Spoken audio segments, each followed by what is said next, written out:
In recent years, companies started including CSR or corporate social responsibility in their strategies and operations. And the term has evolved more recently into ESG or environmental, social, and governance. This week I have a guest. My guest is Suzanne Smith. Suzanne Smith is a friend. She's also the founder and CEO of Social Impact Architects and an adjunct professor at the University of Texas at Arlington. Uh, we will discuss how CSR and ESG are related to trust, obviously, whether there are trends in them. How do you know if a company deploys them for the right reasons or just to show? And we'll provide some advice for companies considering deploying CSR or ESG. We'll also talk about different generations and how they care about CSR and ESG. Get ready for some intense conversation right after this.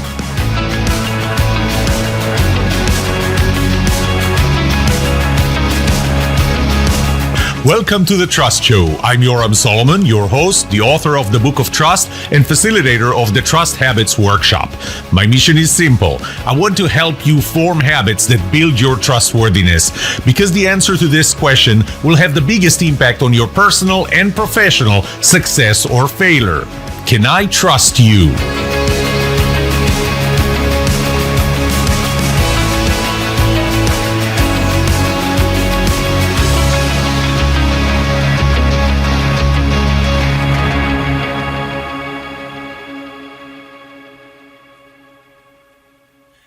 And we are back with our guest this time, Suzanne Smith. Suzanne Smith and I became friends in a political event where we were on opposite sides of the political issue, but it doesn't matter because Suzanne, as you will see, is very smart, very dedicated, and very focused on the topic. Suzanne, as I mentioned, is the founder and CEO of Social Impact Architects. She's also an adjunct professor at UT Arlington. She used to be an adjunct professor at SMU with me, although we never met there, even though I think I spoke in one of your classes. So first of all, Suzanne, welcome to The Trust Show. Thank you. Well, it's really one of my favorite podcasts, so I'm thrilled to be here. Well, you are the only listener, actually. Every time I no, you're not. Suzanne, what class do you teach at UT Arlington? Well, I just want to go back to your introduction where I think in this time, it's so important that we talk about you and I could be on separate sides of an issue at once, but then be together on another issue. I mean, and that's part of political dialogue. So I really appreciate you being the kind of person that would invite someone like me on your podcast and have kind of dueling views on certain things. You know, that's where we get to greater solutions, is when different people from different vantage points kind of come together. What do you mean invite someone like you? I always invite only smart people. Well, part of it is, inviting people with different views. And seeing how that can elevate your view. So speaking of which, so yes, I have taught at a number of different universities, Duke, Pepperdine, UNT, University of Texas at Arlington, and SMU. Currently, I'm on a little bit of a sabbatical with SMU, but I'm teaching at UT Arlington currently a class called Social Entrepreneurship. I've also taught corporate social responsibility, nonprofit management, so a number of different things. And it's really one of my favorite ways to stay young is teach the next generation and learn from them. I learn just as much from them as I know you do from people who I'm teaching. Yes. So, we it took a while for me to land on this topic that's called trust and focus on it. What made you focus on that topic, specifically on the CSR and on ESG? What made you focus on that? It's a really great question. And so I follow the discipline of something called social entrepreneurship. And so social entrepreneurship came into existence about 30 years ago by the founding father of social entrepreneurship, Greg Dees, who I studied under at Duke. And essentially, this idea of social entrepreneurship came from our very origin story in the United States. When we first got founded, there were only two different legal designations or organizations that were trying to create, interests. So you had business, who had a market based, and you had government, who was trying to help move the country forward. So what happened is there was this missing middle, and I call that both business and government were started by the founding fathers. Nonprofits were started by what I call the founding mothers. So people like Clara Barton with the American Red Cross. And so what they did, and of course across the country as the country expanded, is create all of these really great nonprofits that are part of the fabric of our civil society. So that includes the churches, that includes the schools, that includes the hospitals, and those things got started. And then eventually they took on the designation of the nonprofit status. So we ended up having these three entities that were trying to create good in the world. So businesses were creating goods and services, government was trying to think through where our future was within the country, and then nonprofits were doing social good. So, what really happened is you saw in the last 30 years a meeting in the middle. So, instead of each group having their swim lane, they started to come together and meet in the middle and say, what could we be doing better? So, nonprofits can be more entrepreneurial and use business methods to actually move their mission forward. So, the best examples of that would be Salvation Army with their thrift shops, Girl Scout cookies, the YMCA with their gyms. And then you had corporations who all of a sudden said, you know what, we actually need to be thinking about this too. And we'll talk more about where that came from.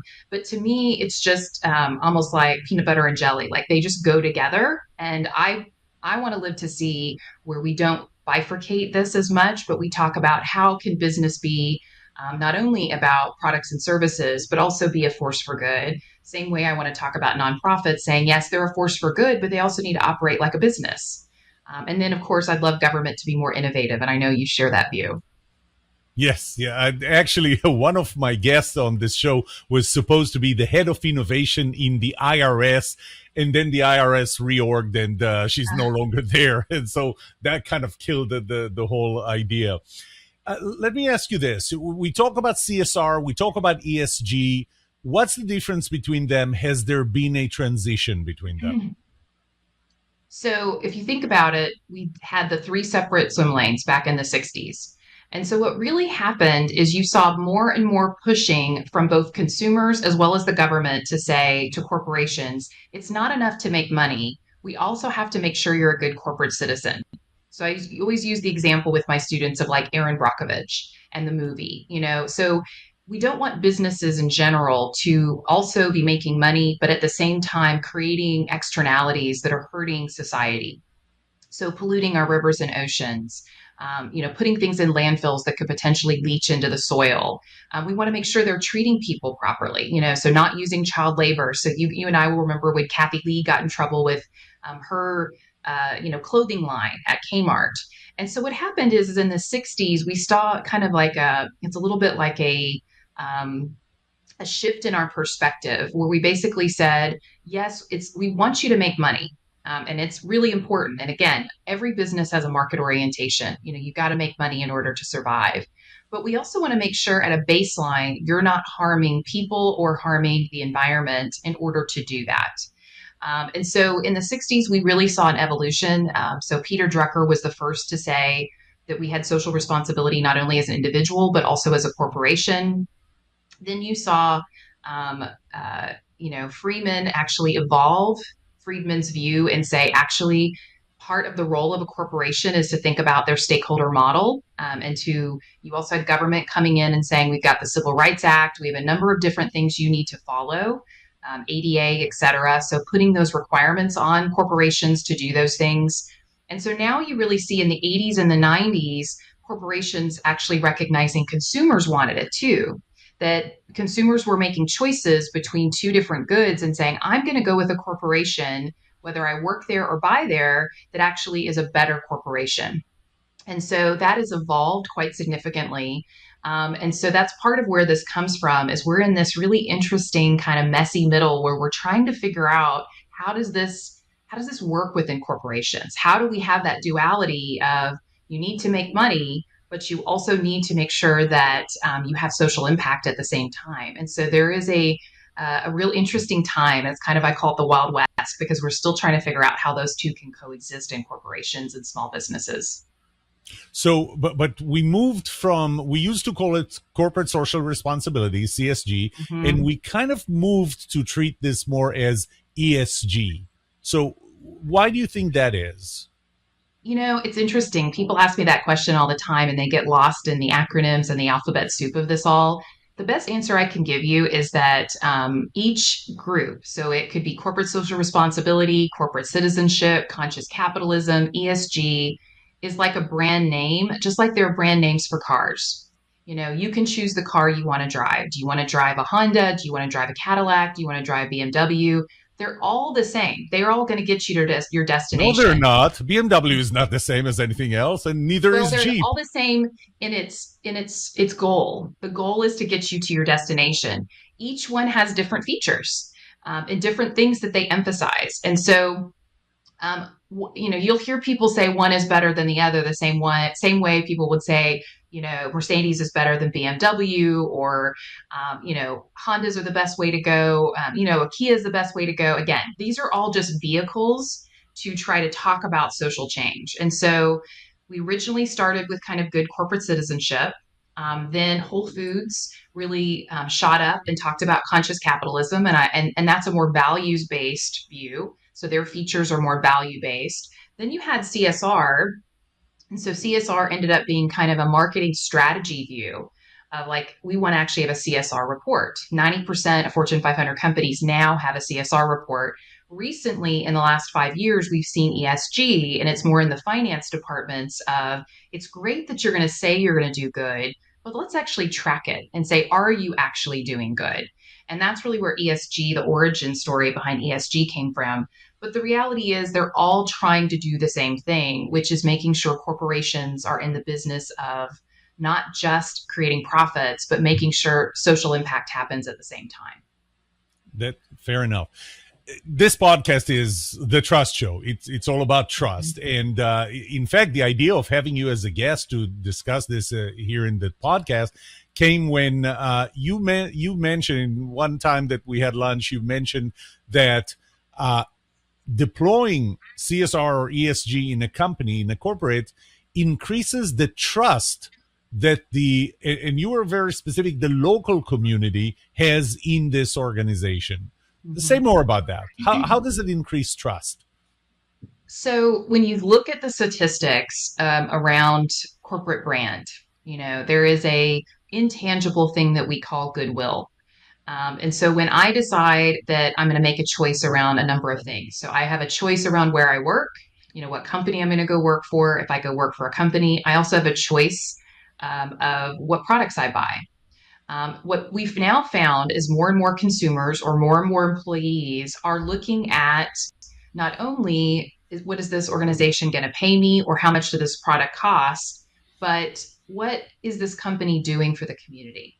And so I've talked to a number of HR directors, and they say that those are some of the top questions they get from candidates across the board. And then you see more and more from a product side, people asking questions around products. So you'll see on the label of a lot of products, they'll talk about fair trade or they'll talk about different things. And this is because consumers are wanting to make sure with their purchases, they're not unintentionally harming the environment or individuals, humanity, et cetera. And so you see people saying it's not enough for me to give into my community. My purchasing power and where I work also has influence. And so I think to me, if you look at some of the best brands out there, they're the ones that have heavily invested in corporate social responsibility within the constellation of the things that they're doing to make sure that their organization is equipped with building their brand. So at the end of the day, you can have great corporate social responsibility, but if your product isn't very good, well, game over. So it has to be part of the overall strategy of the organization. And so that's really where we're seeing corporations playing in that space, deciding they're going to have corporate social responsibility and reports, to create transparency and trust. And they're also hiring people coming out of a lot of these social entrepreneurship programs that I was talking about who can ask questions of the company with every decision that they make. So not just their operations, but also their HR policies, their marketing policies, and making sure they're putting it through the lens of, does this make sense for the company, but also does it make sense for the community as well? And is there any externalities we need to consider? Yep. You mentioned Milton Friedman and Peter Drucker. Milton Friedman really started with the purpose of the business is to generate wealth to its shareholders. And Peter Drucker said business has two and only two functions. What is it? Innovation and marketing.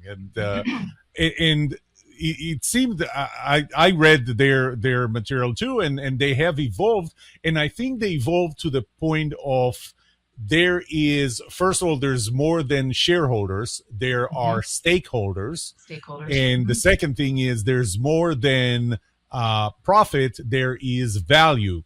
And I think, I do that a lot in my entrepreneurship class at SMU, where I ask students, what do they care about? What do they value in a car? So, for example, you said a car gets you from point A to point B. I would have to disagree because for me, a car does more than that. For Sure. some people, car does 0 to 60 in a certain amount. For other That's right. cars, it's the safety. For other customers, it's the safety. For other customers, it's something else. When I ask my students about light bulbs, and why would you care about LED light bulb versus an incandescent light bulb? The number one value that it brings, and sometimes my students forget it, is they make light. But then Mhm. there are other values. The fact that you have to replace them less often than you would incandescent. But some of the students emphasize the environmental benefit. So this is where we go into different people see different values. So that's a great point, and we see that both Friedman and Drucker have evolved. But sometimes I get the sense, and I bet that you do too, that companies deploy CSG or CSR or ESG just for show. Mhm. I did that on a TV show when we talked about ethics, where some Yeah. companies have a code of ethics just for show, but some companies deploy CSR just so that they can say we deploy CSR. Do you see that happening? Absolutely. And I think it started out with the best of intentions, but my theory behind this, and it's not been proven, so it's just my anecdotal theory based on talking with companies, is that they got caught up in the popularity of CSR. And as you know, we have fads all the time, and aren't necessarily a trend. And so they saw the statistics saying that employees want to see it. They saw the statistics that consumers want it. And so they got caught up in that. And unfortunately, the vast majority of CSR, and this is still true today, functions in the marketing and PR department. And so if you don't have people who are skilled around that, it will be the sizzle. I call it the sizzle and the steak. It'll be the sizzle of here are all these things we're doing, and there won't be steak to back it up. To say, what are we actually doing and can we sustain this competitive advantage? And I'll give you an example of why I believe this. So, in my class, corporate social responsibility, we do battle of brands. And so, two students take on competing brands that are Fortune 500 companies. So, Pepsi versus Coke, Southwest Airlines versus American. And they basically analyze those corporations for their CSR strategies. What the students have found in doing that analysis is over time, because we look at the CSR strategy over time, company A will say, we're going to reduce plastic by 50%, by this date, 2030. And then over time, they never see that statistic ever again. So they're not tracking, can they actually do it? So they make these grandiose, claims of we're going to reduce plastic or we're going to do this or we're going to do that, but they don't put the stake behind it and say, okay, now here's how we're going to reduce plastic.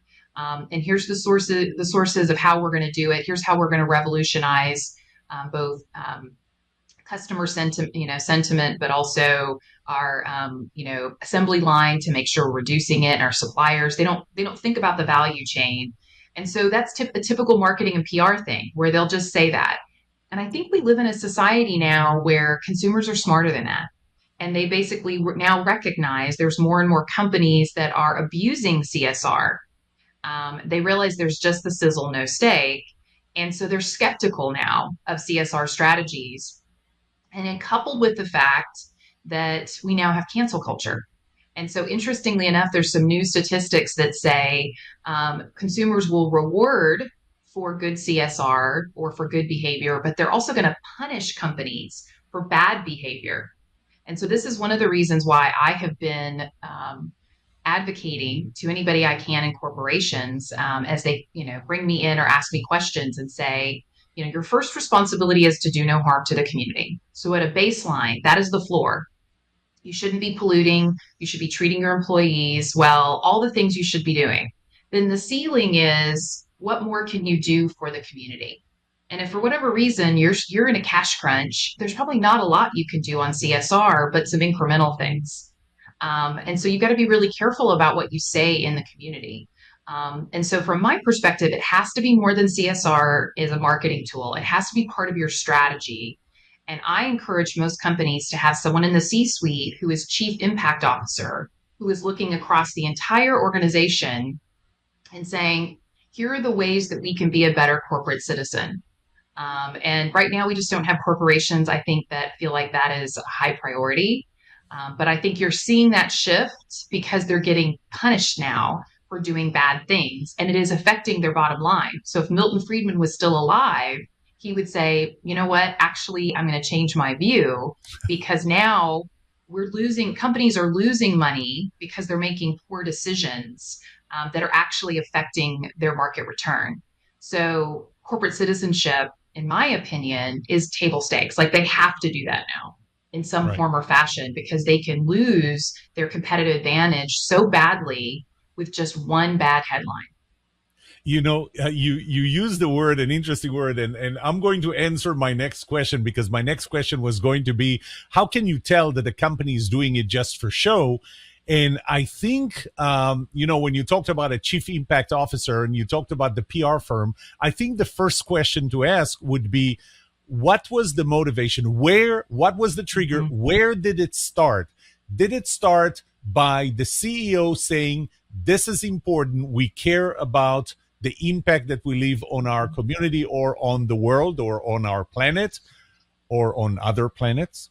Or did it start with the public relations department? Did it start at the marketing department? Did it start because the marketing department or PR said, we have to have a CSR angle to what we do? And so they're the ones driving it. When they're the ones driving it, I think the motivation is just not the right motivation. And when you have the wrong motivation, when you don't have intrinsic motivation, when you don't do it Mm-hmm. because this is the right thing to do, this is when people don't trust you.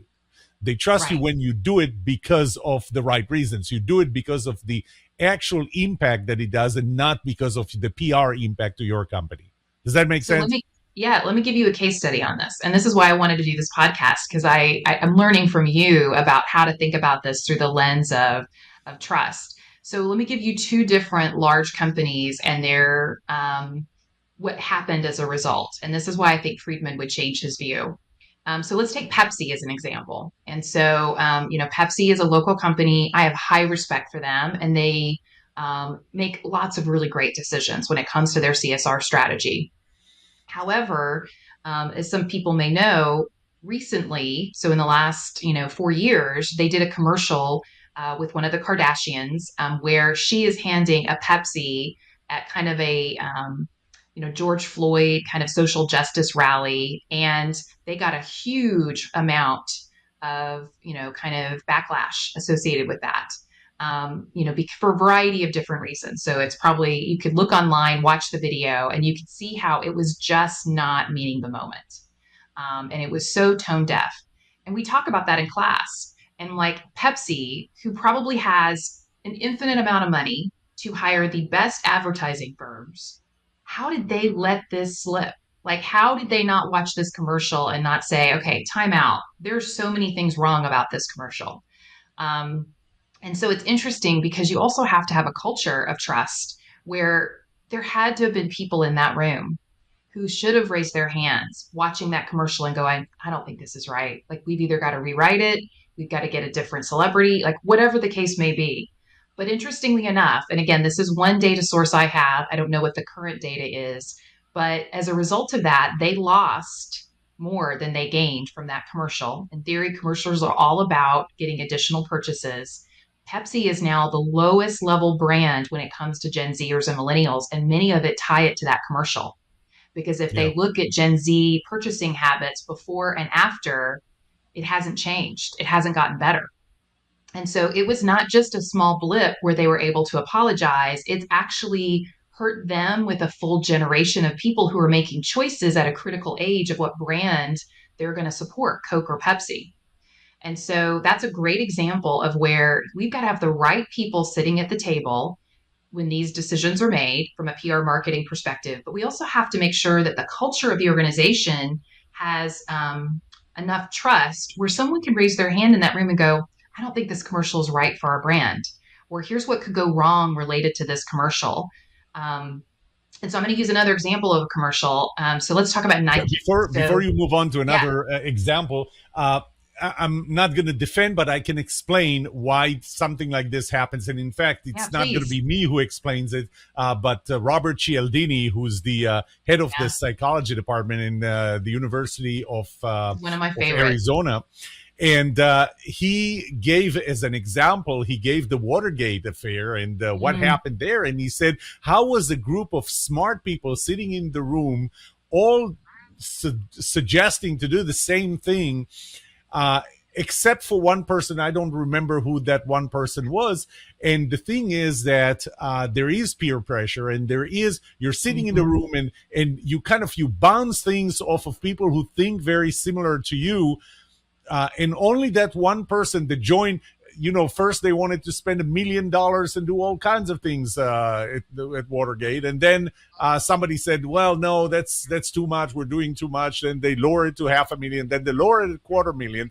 At a 250,000, because of his principle of concession, everybody said, "Yep, good idea. That's what we're going to do." But it wasn't because it was a good idea. It was because they went down from 1 million to half a million to a 250,000. mhm, The only one person who disagreed was actually the person who that was their first meeting, and even at a mhm. 250,000 said it was bad.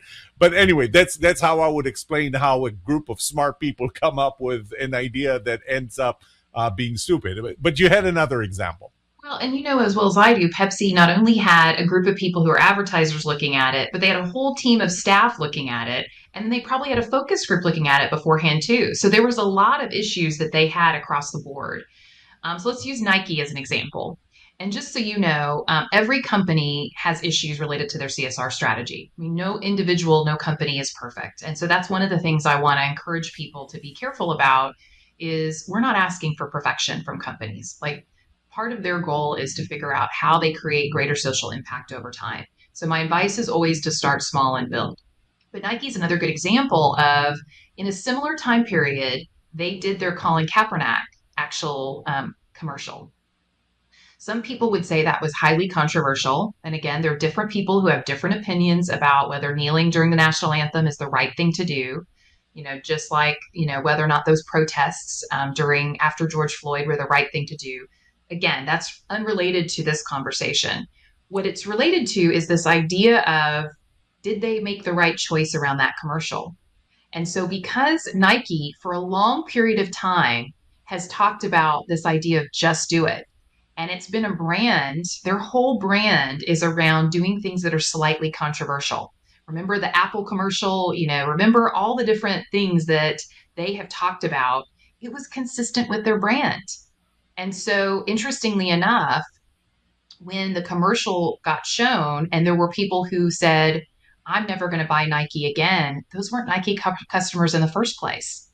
And so, with the people who actually bought Nike, it actually did increase their sales because they were like, you guys, I believe in people taking a stand. Even if I don't agree that this is the stand I would have taken, this wouldn't have been a hill I would have died on.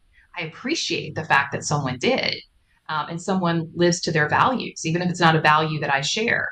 And so, interestingly enough, if you look at both commercials, Pepsi has not recovered because it didn't know its audience.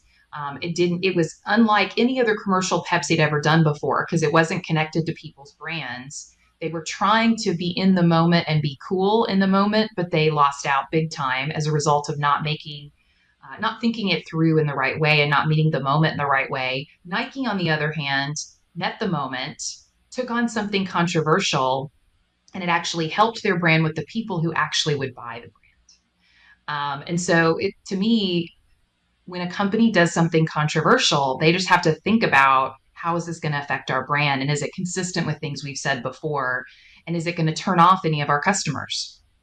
Yeah. And Jeff Bezos, you're familiar with Jeff Bezos. Mhm. He's a very famous astronaut. He said once that your brand is what people say about you when you're not in the room. That's I'm right. always leery about companies that are boasting about their CSR or ESG, their contribution, their impact on society, and taking positions in their commercials. And I always prefer to for them to be known for what they really are doing instead of just talk about it all the time. But let me switch gears for a second. Do you mind if You I actually use make a footnote about Yeah, that? yeah, Just because I think sure. you'll find this interesting. So I mentioned that we're kind of in this messy middle with CSR. So 5 years ago, everybody was doing CSR because it was the popular thing to do, and we really could get boosts in customers and boost in employees as a result. So that is, and so you saw a ton of commercials. And so the example that I always use is the Super Bowl commercial. I've tracked Super Bowl commercials over the last 10 years in my classes to see how many commercials are about, look at us, we're a good company, and look at all the great things we're doing. The last Super Bowl commercial lineup, there were no commercials that were like that. Because again, they were so worried about the backlash. And because companies right now, I think, are in a freeze mode, there's fight or flight, but then there's also freeze. They don't know what to do because there's so much controversy around so many different topics. They're going back to their old ways around advertising, having it be just about the product and trying to Yeah. steer clear of any type of social issue that could get them into trouble. So I just thought you'd like that little piece of Yeah, research. no, that's very important. You use the word generation, so I want to touch on this. Mhm. Uh, Up until now, what I knew, what I read was that as we go to the younger and younger generations, they are more socially aware, more environmentally aware. They care more about the environment. They want to buy from companies that care about the environment as much. And it was really a surprise for me that 2 weeks ago, or yeah, just about 2 weeks ago, a survey came from McKinsey, and it was done over 15,000 people, and they were weighing the value of product versus so customers weighing the value of products versus their own values. Young customers are de-emphasizing the importance of sustainability in their purchases. And so the question is around importance of environmental, social, and governance (ESG) in purchase decisions. And this is percent point change from the second quarter of 2023. This report, this study was done in the first quarter. Their study. Oddly enough, the U.S. here, of all the advanced economies, the U.S. here ranks the lowest on all four generations: the boomers or older, Gen X, millennials, and Gen Z. So it says that boomers are 2% less worried, or they say that the importance of environment, social, and governments. And I'll point out something that you pointed out to me, and that is these are the percentages of respondents that said that it was very important, not just important or mildly important, very important. That percentage went down 2% for boomers in a span of 9 months, 2% for boomers, 1% for Gen Xer, -7% for millennials, -6% for Gen Z. So to me, that was the opposite to what I thought I knew. What do you think? You know, um, so there's so much to unpack here. So I'm going to talk about it from a lot of different angles. So the first angle is, and I think it's important for us as professors to talk about how we talk to students about how to consume data. And we live in a place where big data exists everywhere, but it doesn't mean the data is quality data. And it doesn't mean that data sources can't conflict with each other. And so the first thing I always tell people when they look at something like this is to see who actually did the survey, and actually look at how the survey was actually done. And so first thing here is it's done by McKinsey, which has motivations around why they did the survey. And again, I won't speculate on what those motivations are, but the reality is their headline around ditching ESG.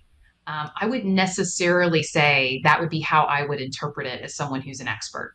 It's a great headline to get customers, and it's a great headline to get clickbait, no doubt about it. But when it comes to the actual research, I would do what I tell my students, which is triangulate it against other things that um, Gen Zers are doing. So, for example, take a look at it relative to not just their purchasing decisions, but also where they're wanting to work. Other things that are doing before I would say Gen Z ditching ESG. And in fairness to McKinsey, they put a question mark on there. So they're Yeah. just kind of putting like the thought of, are we ditching ESG? So the second thing I would say is I would, as somebody who's been studying ESG for a while, I also have a treasure trove of research in my classroom with Gen Zers, say that I don't think they're ditching ESG. So my interpretation of this data, and again, this is one person's opinion at a qualitative level, but I'm a subject matter expert, is they're not necessarily ditching ESG, but I think the problem that this research has is it doesn't look at other things that are very important to them. So we're all struggling with what is happening at the grocery store and how much we're having to pay for lots of different things. And so the example I would give is I'm sure lots of Gen Zers are buying coffee these days, to go to these jobs and to, make their way and to move up the corporate ladder. Well, coffee itself has become pretty expensive, and they've got lower salaries. And so they've got to make trade offs and choices around, do I buy coffee that is regular coffee, or do I buy fair trade coffee? And fair trade coffee, which is ESG, so it is a better coffee for lots of different reasons, is twice the price, for all the reasons that we talk about with why fair trade is more expensive. And so they're having to make choices around, I've got to make my bills, I've got to pay for things. And so do I buy the coffee that is less expensive, or do I buy the coffee that's more expensive? And my guess is the economy has a lot to do with this statistic. And not just for Gen Zers, I think baby boomers also are having issues around what's happening at the checkout. So my Yeah. guess is that the research is a little bit imprecise, and I would encourage them to look at this related to the economic conditions as well. And my guess is if and when the economy improves, we'll see those numbers go back to their normal rate. And I would also look at other factors. So, for example, I did look up the statistics around Gen Z and their employment. They still are in double digit numbers choosing employers who do good ESG and good CSR currently. Again, because there's not price sensitivity associated with that. Inflation has nothing to do with it. And so Yeah. I would just say I don't think they're ditching ESG. I think that the evidence is probably not strong enough to suggest that yet, although it is a cause of concern. And we may need to think about how we rebrand ESG and kind of think about it in a way that consumers better understand it and think through those trade offs. Yeah. That you remind me of a story I think I told you that I actually use in my own keynotes. I remember during COVID, one day I turned NBC on at about 6:55 a.m. I heard a news piece here in the local affiliate, the NBC DFW, that said that the number of COVID cases in Texas declined by 60%. And 5 minutes later, as NBC turns to the Today Show from New York, they started with an alarming news piece that said that the number of COVID cases, especially in the South, specifically in Texas, went up 81%. I didn't touch the remote. Within the span of 5 minutes, the same network on the same channel gave me the number of COVID cases in Texas went down 60% and went up 81% at the same time. And I thought, how could that be? I figured that the data is coming from the CDC. I went to the CDC's website, and what I found was that it did go down 60% over the last month. It did go up 81% over the last week. Why would they give different slices of the data? Mm-hmm. Well, for that, you have to listen to what they said right after that. Because what the local affiliate said is the number of COVID cases went down 60%.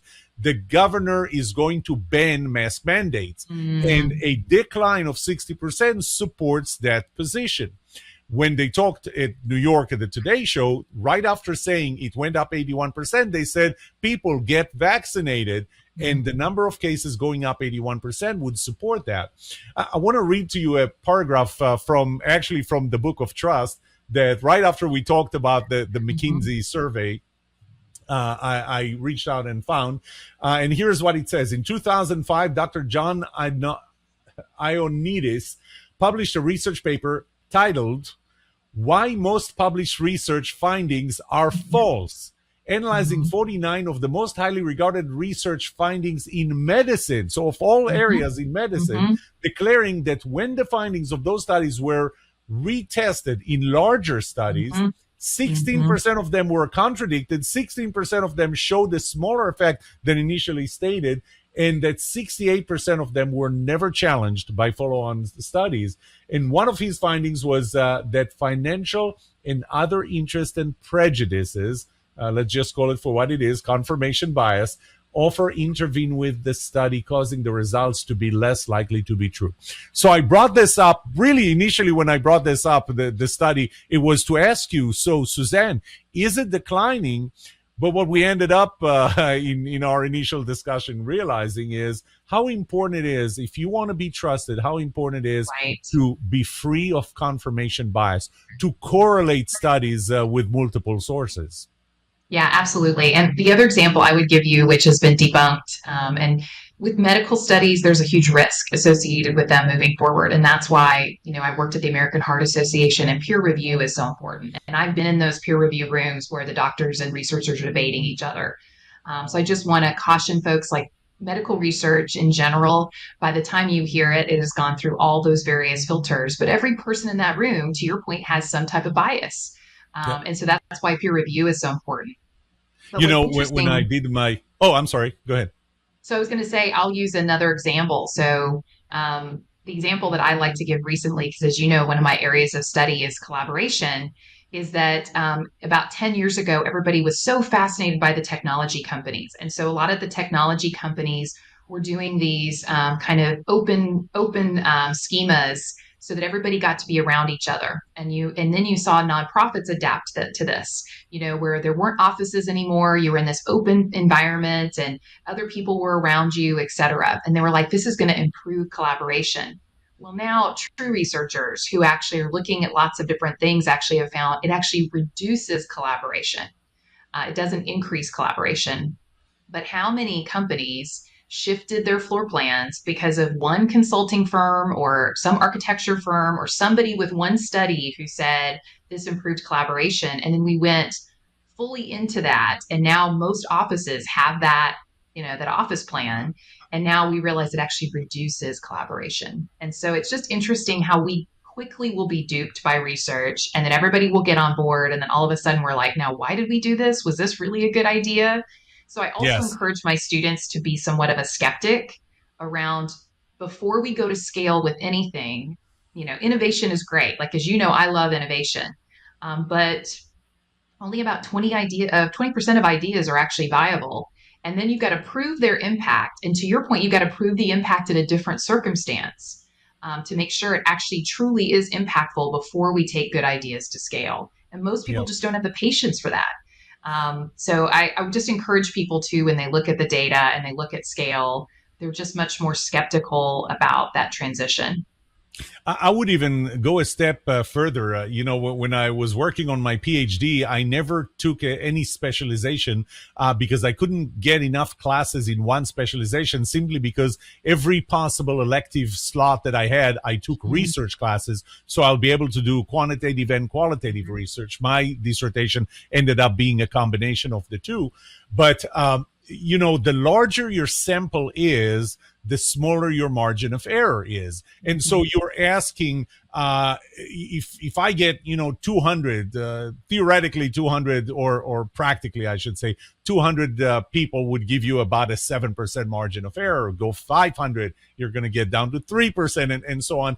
The problem is that people don't really appreciate is, one, the subtleties, the Mhm. nuances that give you such a variety of real answers. And the second thing is, use a different word, slice the information slightly different. You're going to have way more than 7% impact on the results. Then let's make the sample bigger. Let me move on No, and because yeah, go ahead. I think you're so right. And that's why I question the McKinsey report and them saying very important as how they slice the data. And I would have loved for them to follow up and say, of the people who had higher income, did that actually change? Look at some factors that actually would have controlled for inflation and income status. But again, that's perfect information. I Yep. also agree with you, mixed method is the way to go. So if they then followed up with those people who did the survey and did qualitative research to find out why is this? Why is it Yes. going down? I think that probably would have answered the question for both of us. Exactly, and my dissertation mentor used to call them. He didn't call them qualitative and quantitative. Quantitative he used to refer to as confirmatory. So you have your hypothesis, you confirm them through a survey, essentially a tool, an instrument. Where he looked at qualitative as exploratory, as Yeah. peeling the onion, and that's one of the biggest things. My biggest discoveries in life, whether it was in the area of trust or anywhere else, was through exploratory research, when you ask why and you start getting to the root of it. We're just about starting to run out of time. I still have three questions for you. The first one is, how would you advise a company that to engage in ESG or CSR to build trust in their community? That's a great question. So first of all, I would make CSR a little bit less complicated.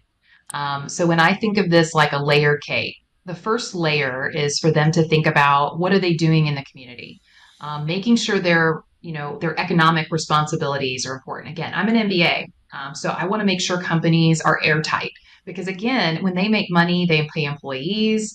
They're contributing to the GDP of their community. That's a critically important social change. They're giving people jobs. Then I would encourage them to think about their legal responsibilities. So making sure they're following all the legal responsibilities that are important. Um, and really thinking about, what more could they be doing associated with that. Then we've got the issue of ethics and being a corporate citizen. And so the first couple of things to me are the floor. Like you need to be profitable, you need to obey the law, and you need to be ethical. And so from there, think about how could you be a good corporate citizen? And I would encourage them to think locally. And I gave you the example. I think sometimes CSR gets put up into these much more kind of elitist views of only Fortune 500 companies can do it. So I'm going to give you the story that I gave you before, which is I was working with a local, business owner who came to me after a session and said, all this stuff that you're talking about, like Pepsi and Nike and all these people, like I don't have the money that they do. And I said, okay, well, let me work with you for free, and we're going to work together on how you can have a CSR strategy. It's not something that has to be super complicated. So interestingly enough, this business owner actually owned a local oil change shop and actually had a chain of them and was wildly successful, like did a really good job at those oil change, had a very good product, had a good following in their neighborhood. And I said, you know what? I want you to find a local nonprofit that maybe is in walking distance from a couple of the different places that you had. And they found an after school program. Well, that after school program, of course, has a van that needs oil changes. So they got to know that after school program and the directors of the different ones. And it was, of course, once they went on a tour, they were like, we can help with other things. Like you need a mural, you need other things. Like we can help you with that. And so they just got more and more enmeshed in this after school program. So about a year later, they not only were giving free oil changes, but they were also working with their partners in the automobile industry to make sure they got free tires. They actually had a number of their employees mentoring people in the after school program or volunteering. The owner eventually served on the board of the after school program and was actually raising money for the after school program because he saw with his own eyes how great that after school program was. They actually ended up hiring some of the people who, once they got to 16, to work for them. And then they also did, during 1 month, they actually did a roundup campaign for the after school program. So if the oil change was, $19 and, 33 cents, people could round up to $20 and donate to the after school program. And so that is a good example, like a microcosm of, going back to the origin story of when these nonprofits started, what would happen in the early days of American society, where the local companies would just help out the local church or the local school to the extent that they could in small ways that actually had huge returns for that after school program. And so I would just encourage people to think local, think about where they can make a difference. They'll start feeling the feelings around, I can make a difference. This is really cool. Interestingly enough, I actually talked to the gentleman recently, and he said, actually, again, correlation, causation, we don't know.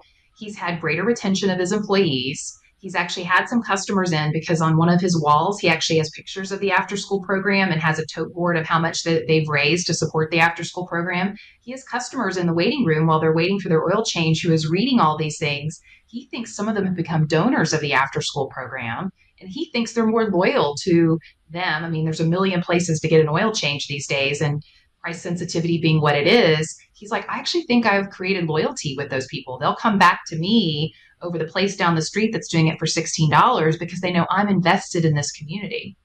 So again, that's just one anecdotal view, but you don't have to be a Fortune 500 company to do CSR or to be a good corporate citizen. You just have to I think locally. And there's something else that comes from, I think you made it very clear and loud, and that is think locally. Your local customers, the people that would value what you do outside of profit and product and the standard value that you get from a product, those are the people that need to trust you. And the other thing is when you do things locally, you really have a firsthand impression of how the impact, how what you do really impact. And when you have that, you're probably more invested in it. I will point my audience to something else, and that is you had quite a few years ago, you had a TEDx talk, and I thought it was a beautiful TEDx talk because you said donate or not donation, contributing does not have to be only of money. And we keep thinking of, if we're going to throw some money here, then we're socially responsible. But you gave, I think it was 5 different things that you can do that are not necessarily money. And you just gave that example. We're about to wrap up. So I have one last question, and that is, how can my audience find more about you and your work? Oh, that's a great question.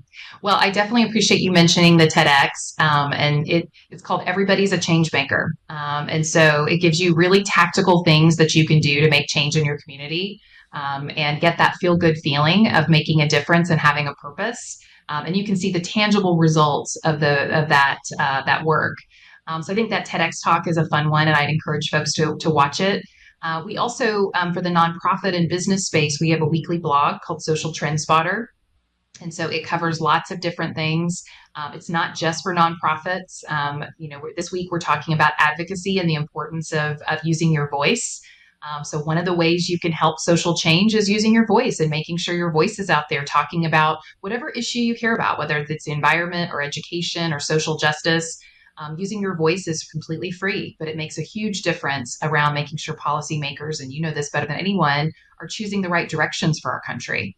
And then I would say the other thing that you could do to connect with me is I've got a website, socialimpactarchitects.com. We are completely open source. And so every framework or tool is all completely free online. So if you work for a nonprofit, if you work for a company, or you're just interested in making a difference, we've got a whole lot of good resources and blogs that we've written over the past 10 years that can really help you take your organization or your community to the next level. That's great. Suzanne, it was great having you on this show. I think we gave our audience today a very broad view of corporate social responsibility, environmental, social, and governance, ESG and CSR, how they connect with trust. So first of all, thank you for being on our show today. Thank you. Well, thanks for all you're doing to make this issue important. And I appreciate you giving me an opportunity to share a bit more about corporate social responsibility. And with that, that's all we have for today. I hope that gave you an opportunity to think about trust a little differently, a little different aspect of trust. May trust be with you. This was The Trust Show.